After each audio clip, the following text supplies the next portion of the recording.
जय गुरु जी, शुक्राना गुरु जी। संगत जी, आज का सत्संग आप अंत तक सुनिएगा, आपको बहुत सारे आंसर्स मिलेंगे। सो जय गुरु जी, शुक्राना गुरु जी। नवंबर 2008। हमें शब्द नहीं मिलते हैं जब हम गुरु जी के बारे में कुछ लिखने की कोशिश करते हैं। मैं छोटी उम्र से ही धार्मिक प्रवृत्ति की रही हूँ और भगवान शिव और माँ पार्वती की विनम्र भक्त रही हूँ।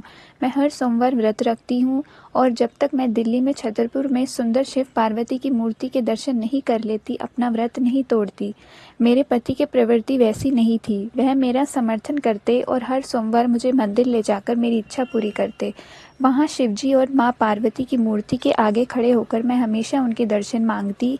ये मेरा पूरी तरह से मानना था कि मैंने और जो मेरे प्रिय थे उन्होंने हर जन्म में रूप बदले थे और बस एक ही संबंध था जो सच्चा था। शिवजी मेरे पिता थे और हमेशा रहेंगे और माँ पार्वती मेरी माँ। मैं मानती हूँ कि ये सुनने में थोड़ा अजीब लगता है, पर ये भावना मेरे हृदय की गहराइयों में से थी, जिसके बारे में कोई नहीं जानता था, पर भगवान जानते हैं। और मेरा बुलावा मेरी बहन के रूप में आया जब उसने मुझे गुरुजी के दर्शन के लिए आने को कहा। हम बहुत बुरे समय से गुजर रहे थे और मुझे लगता था कि मेरी बहन ने गुरुजी से हमारे बारे में पूछा और उन्होंने मेरी बहन को हमें एम्पायर स्टेट लाने को कहा। पहले तो हमें थोड़ा संदेह हुआ, पर अजीब बात है कि मेरे पति जाने के लिए बहुत उत्सुक थे। मुझे अच्छी तरह से याद है कि वह 27 दिसंबर 1999 की तारीख थी। जैसे ही मेरी बहन ने हमारा परिचय दिया, गुरुजी मुस्कुराए और बोले, लव मैरिज। वह बार बार मेरा नाम दोहराते रहे और मुझे आंटी बुलाते रहे। मेरी बहन ने हमें ये नहीं बताया था कि संगत में सब अंकल और आंटी होते हैं, और हमें ये थोड़ा अजीब लगा। हम थोड़े शंकित हो रहे थे क्योंकि हमने सोचा था कि गुरुजी कोई बूढ़े आदमी होंगे, और फिर हमने देखा कि महिलाएं उनके चरण दबा रही थी। वहाँ हर कोई एक खास दर्जे का लग रहा था और मैंने मन में सोचा कि हम किसी गलत जगह आ गए हैं। पर मेरे पति बोले कि क्योंकि गुरुजी ने हमसे कुछ नहीं लिया था और हमारे पास खोने के लिए कुछ नहीं था, इसलिए हमें वहाँ फिर से जाना चाहिए। हम अगले दिन फिर गए और गुरुजी के साथ देर रात तक थे। हम चिंतित थे क्योंकि हम अपने 2 साल के बेटे को घर पर छोड़कर आए थे, पर मेरी बहन वहाँ से हिलने को तैयार नहीं थी, ये कहते हुए कि हम गुरुजी से आज्ञा लेकर ही जा सकते थे। अचानक गुरुजी ने कुछ लोगों को उनके साथ बड़े मंदिर चलने को कहा, यहाँ तक कि उन्होंने खुद हमें मंदिर दिखाया। मेरी बहन और जीजाजी बोले कि हम खुश किस्मत थे कि दूसरी ही मुलाकात में हमें ये आशीर्वाद प्राप्त हुआ। उस समय हमें ये बात कुछ खास नहीं लगी। सबसे आश्चर्यजनक अनुभव ये था कि जब भी हम मंदिर आते और लोगों को उनके अनुभव और परेशानियां बताते हुए सुनते, तो हमें अपनी परेशानी इतनी बड़ी नहीं लगती। श्री गुरुजी महाराज के चरण कमलों में हमें शांति और सुरक्षा की अनुभूति भी होती। मेरे रवैये में बहुत बदलाव आए। पहले मैं बहुत रीति रिवाज मानती थी, बहुत अंधविश्वासी थी और मेरा मानना था कि भगवान हमेशा हमें सज़ा देते हैं। गुरुजी से मिलने के बाद बिना उनके ये कहे हुए मैं ये मानने लगी कि भगवान गुरुजी थे, प्रेम, दया और कृपा से परिपूर्ण। हम जिन भी परेशानियों से गुजर रहे थे वो हमारे कर्मों के वजह से ही थी, फिर चाहे वो सचेत होकर किए गए हो या फिर अनजाने में। हमारी प्रवृत्ति में जो बदलाव आए उससे हमारी ज़िंदगी में भी बदलाव आए। धीरे धीरे सब कुछ बेहतर होने लगा। मैं ये स्वीकारती हूँ कि ये समय था जब हमारा विश्वास डगमगाया, पर गुरुजी ने हमेशा हमें वापस खींच लिया। मेरी 2 बहनें हैं और मेरी बड़ी बहन जो सिंगापुर में रहती है गुरुजी की भक्त है, पर मेरी दूसरी बहन जो जयपुर में रहती है वो अभी तक गुरुजी के पास नहीं गई थी। एक बार वो हमारे पास दिल्ली आई, इस बात से बहुत परेशान कि उसकी सबसे बड़ी बेटी पूजा को एंकल में मोच आ गई है। उसके एक्सरे में कुछ गड़बड़ लग रही थी जो किसी उत्पत्ति की ओर इशारा कर रही थी। चिकित्सकों को लग रहा था कि ये कैंसर हो सकता था, इसलिए इसकी पूरी तरह से जांच होनी ज़रूरी थी। मेरी बहन का दिल्ली आने के पीछे यही कारण था। हमने तुरंत उसे गुरुजी के पास चलने के लिए कहा। वह मान गई, पर उसने हमें गुरुजी को कुछ भी बताने से मना किया क्योंकि वह नहीं चाहती थी कि पूजा को इस बात का पता चले। अवश्य वो गुरुजी को परखना भी चाहती थी कि उनको इस बात का पता चलता है या नहीं। मंदिर जाने से पहले मेरे पति, जो पूजा को अपनी बेटी मानते थे, गुरुजी की तस्वीर के आगे जोत जलाई और उन्हें पूजा को ठीक करने के लिए कहा। शाम को जब हम गुरुजी के मंदिर गए और मैं पूजा का नाम लेने ही वाली थी, गुरुजी बोले इसका कल्याण हो चुका है। फिर मेरी बहन की ओर देखकर गुरुजी बोले तू तो लेटेस्ट ट्राई करने आई है ना। इस तरह गुरुजी ने हमें ये प्रकट कर दिया कि उन्होंने पूजा के लिए मेरे पति की प्रार्थना पहले ही सुन ली थी और वह जानते थे कि शुरू में मेरी बहन की भावना उनके लिए क्या थी। निसंदेह अगले दिन चिकित्सकों ने मेरी बहन से कहा कि वह टखना ठीक हो जाएगा, एंकल, और एक्सरे पर छाया पड़ जाने से चिकित्सकों को भ्रम हो गया था। बेशक हम ये जानते थे कि गुरुजी ने ही ये सब कुछ किया था। इसी तरह मेरे पिता का भी गुरुजी के आशीर्वाद से उपचार हुआ। हम सरिता विहार में रहते हैं और मेरे माता पिता नोएडा में। एक सुबह 6 बजे हमें नोएडा से संदेश आया कि मेरे पिता ठीक नहीं थे। मेरे पति फटाफट नोएडा गए। मैं घर पर ही थी क्योंकि बच्चे सो रहे थे। वहां पहुंचने पर पता चला कि मेरे पिता को मल के साथ रक्त आ रहा था और उन्हें उल्टियां भी हो रही थी। हमने अस्पताल फ़ोन किया तो चिकित्सकों ने उन्हें तुरंत ही लेकर आने को कहा। हमारे यहाँ कोई भी फ़ोन काम नहीं कर रहा था, इस कारण मेरे पति मुझसे संपर्क नहीं कर पाए और वह मुझे लेने के लिए घर आए। मैं समझ गई कि कुछ तो गड़बड़ थी क्योंकि उन्होंने मुझे बस जल्दी से चलने को कहा। मेरे ससुर जी की मृत्यु पेप्टिक अल्सर के फट जाने की वजह से हुई थी और मेरे पिता के सभी लक्षण भी उसी ओर इशारा कर रहे थे। हमने फिर गुरुजी की तस्वीर के आगे जोत जलाई और उनसे प्रार्थना की। जैसे ही हमने जोत जलाई उसी क्षण मेरे पिता की हालत में सुधार आने लगा। मेरे पति उन्हें अस्पताल ले गए और उनके लिए स्ट्रेचर का बंदोबस्त किया गया। मेरे पिता चलना चाहते थे। मेरे पिता का पेट धोया गया और उसमें रक्त के कुछ अवशेष मिले। चिकित्सकों को फूटने कहीं नहीं मिली। चिकित्सक विस्मित थे और बहुत सारे परीक्षण कराने के बाद भी वह किसी निष्कर्ष पर नहीं पहुंच सके। मेरे पिता के पेट और अंतड़ियों में रक्त आया कहां से? जब मेरे पिता बीमार हुए थे तो गुरुजी जालंधर में थे।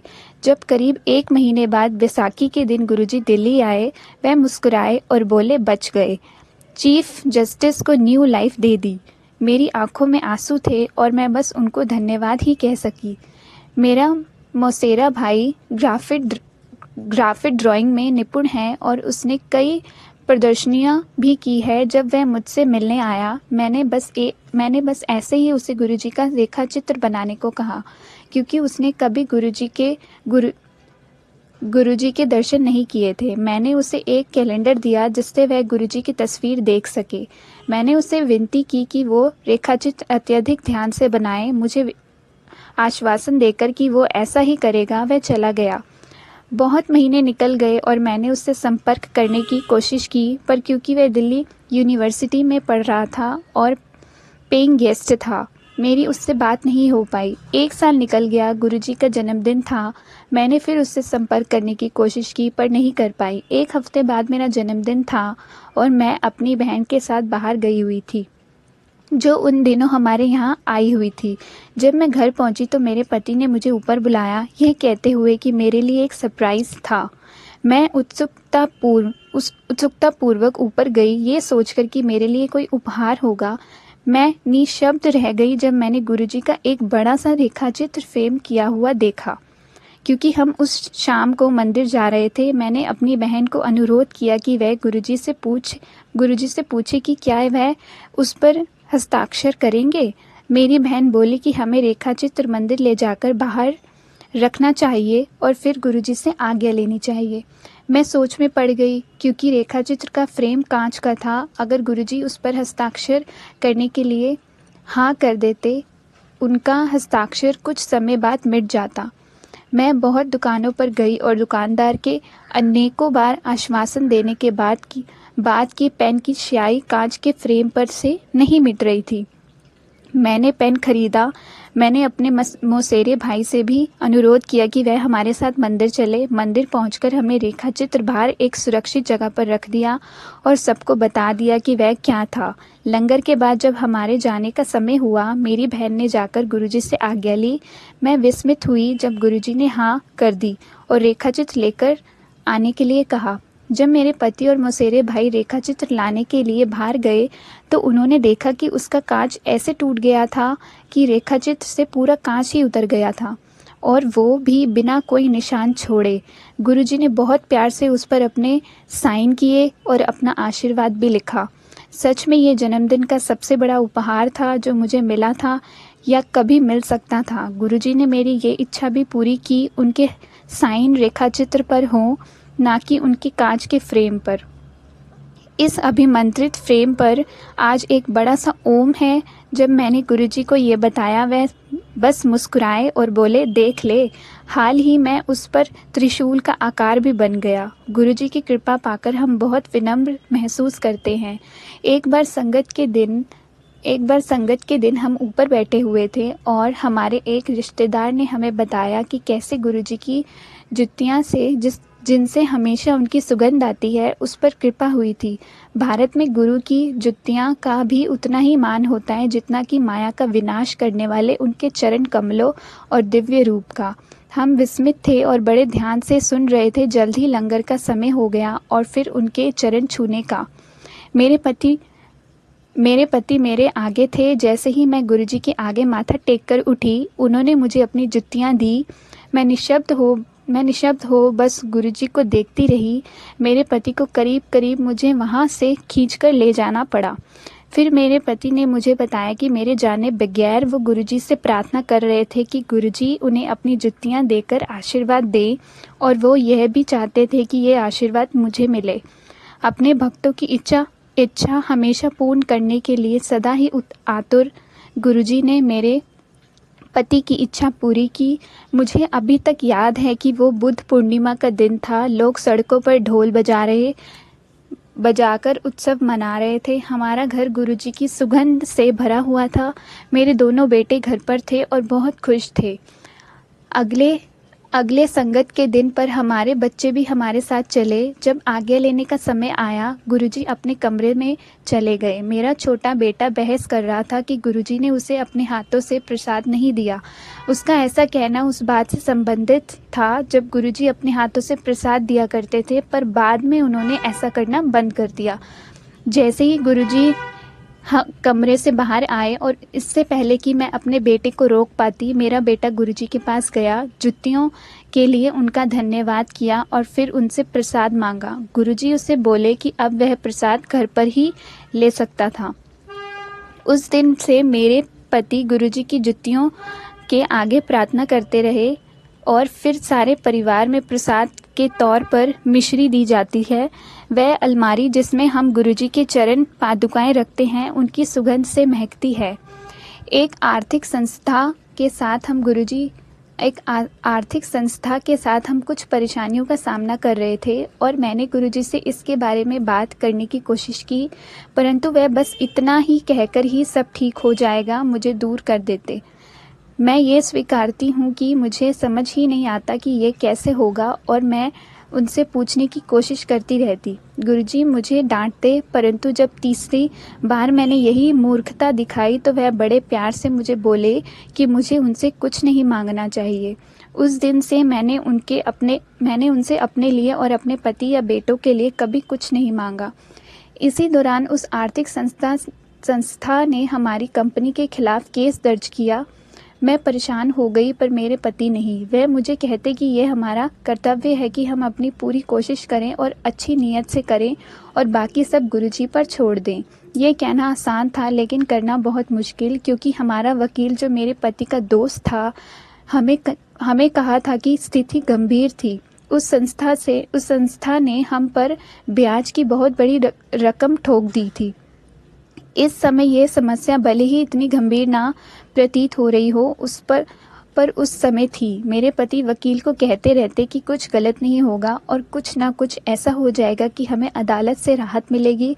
हमारा वकील हमारी ऐसी बातों से विस्मित था। एक बार जब ऐसा लग रहा था कि हम हार जाएंगे, जज को कुछ ओरिजिनल डॉक्यूमेंट्स नहीं मिल रहे थे और उन्होंने विरोधी पक्ष के वकील को डांट लगाई। वो डॉक्यूमेंट्स फाइल में ही थे और मेरे पति और हमारे वकील को पन्ने पलटते समय वो नज़र आ रहे थे, पर जज और विरोधी वकील को नहीं। बहुत बार फाइल के पन्ने पलटकर देखा गया पर उन्हें वो कागजात नहीं मिले। हमारे वकील की आंखों के सामने ये चमत्कार हो रहा था। उसने स्वीकारा कि अपने पूरे करियर में उसने कभी ऐसा नहीं देखा था। अंत में गुरुजी के आशीर्वाद से वो केस खारिज हो गया। हमारा वकील दोस्त इतना प्रभावित हुआ कि गुरुजी का आशीर्वाद लेने के लिए उनके पास आया। संगत जी, अंकल जी का सत्संग यहीं पे समाप्त होता है। सो जय गुरुजी, शुक्राना गुरुजी।